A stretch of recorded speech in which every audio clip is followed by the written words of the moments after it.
So, what it means to be a doctor or a scientist? If you ask this particular question to a group of doctors and scientists, you'll get a convincing answer. Similarly, if you ask the same question to a group of mathematicians and physicists, you'll get a convincing answer.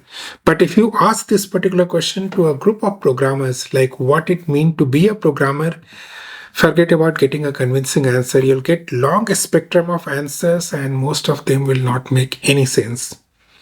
And the primary reason for that is programmers are limiting themselves to one dimension in this multidimensional world. Let me explain that. You know, will you call a mathematician a good mathematician if that mathematician tells us that I know only calculus, I am an expert in calculus, but I don't know anything about trigonometry or quadratic equation. And if we encounter trigonometry and quadratic equation during solving a calculus problem, just call a person who knows trigonometry or quadratic equations. Will you consider that person as a good mathematician?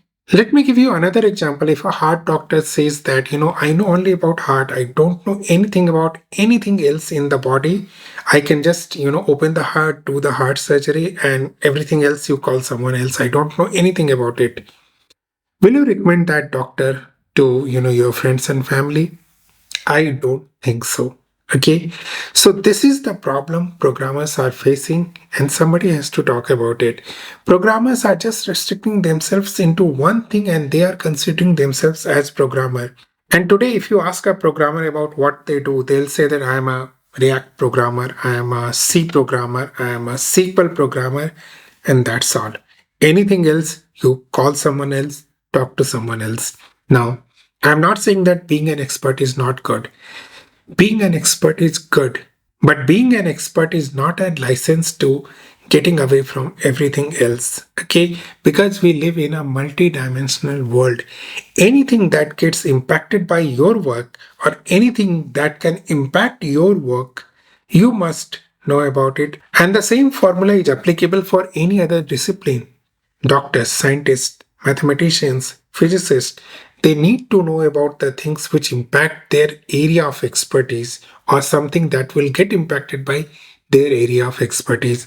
So here are a couple of things you must know to be called as a programmer. This is my definition, and I have created this list after working as a programmer for more than 20 odd years. Okay, so first and foremost, programming languages. People think that learning a programming language, one programming language is just good enough. No, it's not.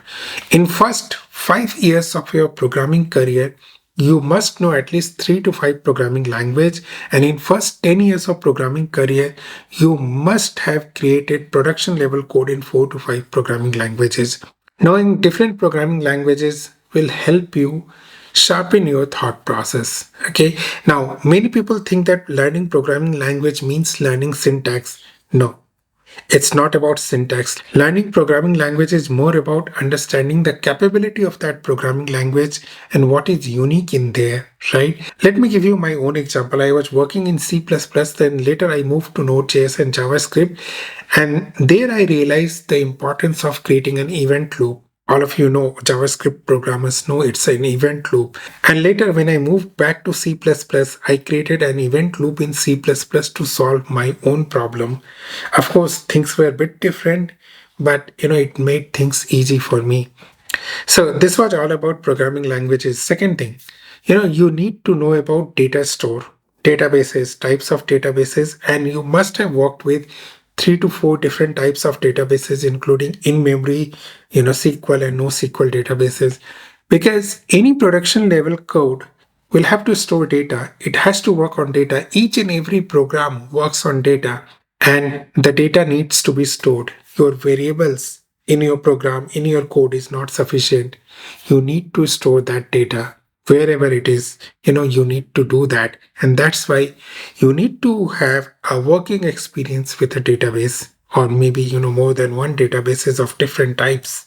The third thing you must know is about your operating system, how your operating system works, what are the functionality that are there in the operating system, how multi-threading work, how multiprocessing works, how assigning priority to your processes works, your threads work, and what are the file handles, how network connection works in terms of file handle, all the IO related things that you can make use of.